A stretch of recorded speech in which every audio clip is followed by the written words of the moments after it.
Hi dears, welcome to our channel real reviews with Hitakiran. ഞാൻ ഇന്ന് ചെയ്യാൻ പോകുന്ന ഒരു വീഡിയോ ഹെയർ കളറിന്റെ വീഡിയോ ആണ്.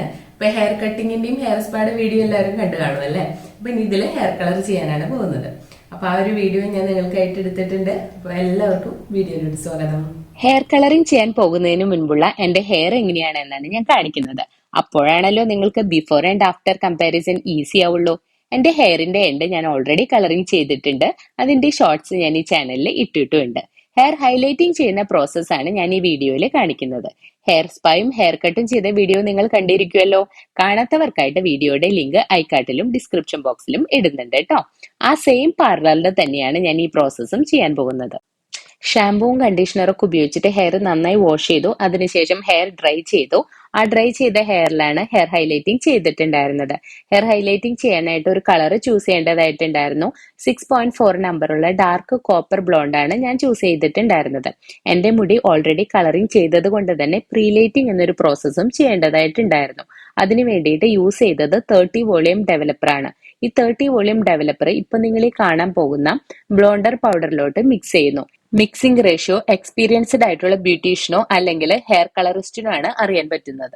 അപ്പൊ അവർ അതിനനുസരിച്ചിട്ട് മിക്സ് ചെയ്യും.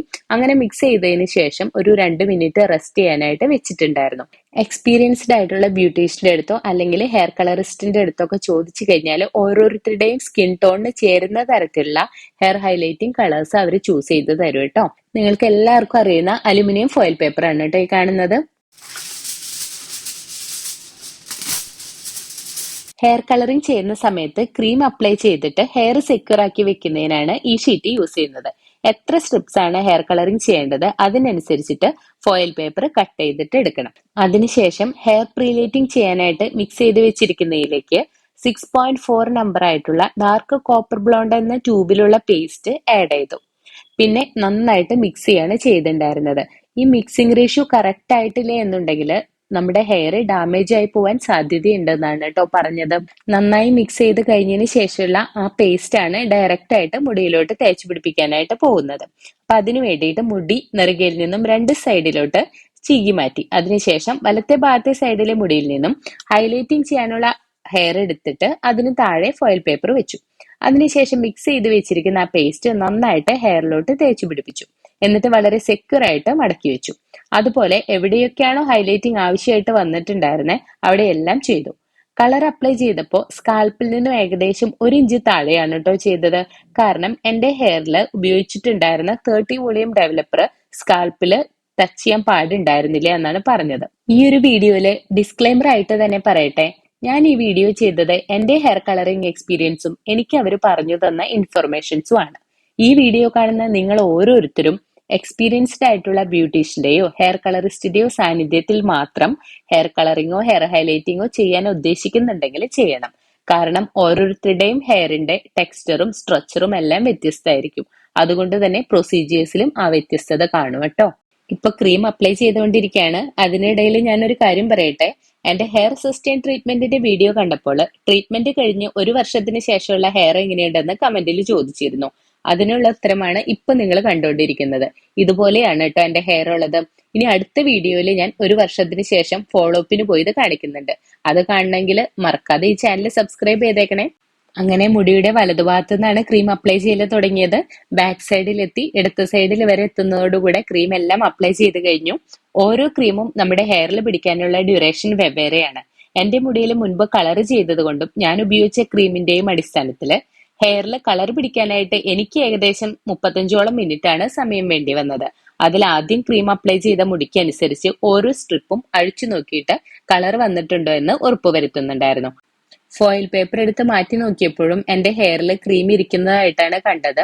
അപ്പൊ അവര് പറഞ്ഞത് എന്താ റീസൺ എന്ന് വെച്ച് കഴിഞ്ഞാല് എന്റെ ഹെയർ ഡ്രൈ ആയതുകൊണ്ടാണ് അങ്ങനെ ഇരിക്കുന്നതെന്നാണ് പറഞ്ഞത്. അതുകൊണ്ട് തന്നെ ഒരു ടവൽ എടുത്തതിന് ശേഷം ക്രീം പതുക്കെ പതുക്കെ മുടിയിലോട്ട് അബ്സർവ് ചെയ്യുന്നതിനായിട്ട് പ്രസ് ചെയ്ത് കൊടുത്തോണ്ടിരിക്കുന്നുണ്ടായിരുന്നു. അങ്ങനെ കുറച്ച് സമയം കഴിഞ്ഞപ്പോഴത്തേക്കും ഒരുവിധം ക്രീം എല്ലാം ഹെയറിൽ പിടിച്ചു എന്നാണ് പറഞ്ഞത്. അതിനുശേഷമാണ് പിന്നീട് ഹെയർ വാഷിനായിട്ട് കൊണ്ടുപോയിട്ടുണ്ടായിരുന്നത്. അത്യാവശ്യം ലെങ്ത് ഉള്ള മുടി ആയതുകൊണ്ട് തന്നെ കുറച്ചധികം സമയം എടുത്തിട്ടാണ് കേട്ടോ ഈ പ്രോസസ് എല്ലാം കംപ്ലീറ്റ് ചെയ്തത്. അങ്ങനെ ഹെയർ കളറിങ്ങിന്റെ അവസാന ഘട്ടങ്ങളിലേക്ക് കടക്കുകയാണ്. ഇനി ഹെയർ വാഷ് ആണ് ഉള്ളത്.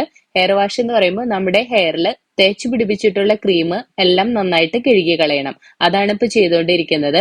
വെള്ളം മാത്രം ഉപയോഗിച്ചിട്ടാണ് കേട്ടോ ഹെയറിൽ അപ്ലൈ ചെയ്തിട്ടുള്ള എല്ലാ ക്രീമും കഴുകി കളഞ്ഞത്. അതിനുശേഷം കളർ പ്രൊട്ടക്ട് കണ്ടീഷണർ അപ്ലൈ ചെയ്തു. കണ്ടീഷണർ വെള്ളത്തിൽ ചേർത്തിട്ട് നന്നായിട്ട് മിക്സ് ചെയ്തിട്ടാണ് എന്റെ ഹെയറിൽ അപ്ലൈ ചെയ്തത്. നിങ്ങൾക്ക് ആർക്കെങ്കിലും അങ്ങനെ ചെയ്ത് തരാറുണ്ടോ എന്ന് കമന്റ് ബോക്സിൽ ഒന്ന് കമന്റ് ചെയ്യണം കേട്ടോ. എന്റെ അടുത്ത് അവര് പറഞ്ഞത് കണ്ടീഷണർ എപ്പോഴും അപ്ലൈ ചെയ്യുമ്പോൾ കുറച്ച് വെള്ളം ഒഴിച്ചിട്ട് മിക്സ് ചെയ്തതിന് ശേഷം മാത്രമേ അപ്ലൈ ചെയ്യാൻ പാടുള്ളൂ എന്നാണ് പറഞ്ഞത്. പക്ഷെ ചില പാർലറിൽ പോകുമ്പോൾ ഡയറക്റ്റ് ആയിട്ട് കണ്ടീഷണർ അപ്ലൈ ചെയ്തിട്ടും തരാറുണ്ട്. കണ്ടീഷണർ അപ്ലൈ ചെയ്ത് 10 മിനിറ്റ് കഴിഞ്ഞതിന് ശേഷമാണ് ഹെയർ നന്നായിട്ട് വീണ്ടും വാഷ് ചെയ്ത് തന്നത്. അതിനുശേഷം ഡ്രൈ ആയിട്ടുള്ള ഒരു ടവൽ ഉപയോഗിച്ചിട്ട് ഹെയറിലെ വെള്ളം നന്നായിട്ട് ഒപ്പിയെടുക്കാണ് ഉണ്ടായത്. അപ്പം അവര് പറഞ്ഞത് ഹെയറിലെ വെള്ളം ഒപ്പിയെടുക്കുമ്പോൾ ടവൽ ഉപയോഗിച്ചിട്ട് റബ്ബ് ചെയ്യരുത്, ജസ്റ്റ് പ്രസ് ചെയ്ത് കൊടുക്കാനേ പാടുള്ളൂ എന്നാണ് പറയണത്. ബാക്കി ഹെയറിൽ ഉണ്ടായിരുന്ന വെള്ളം ഡ്രയർ ഉപയോഗിച്ചിട്ട് മാറ്റി തന്നു.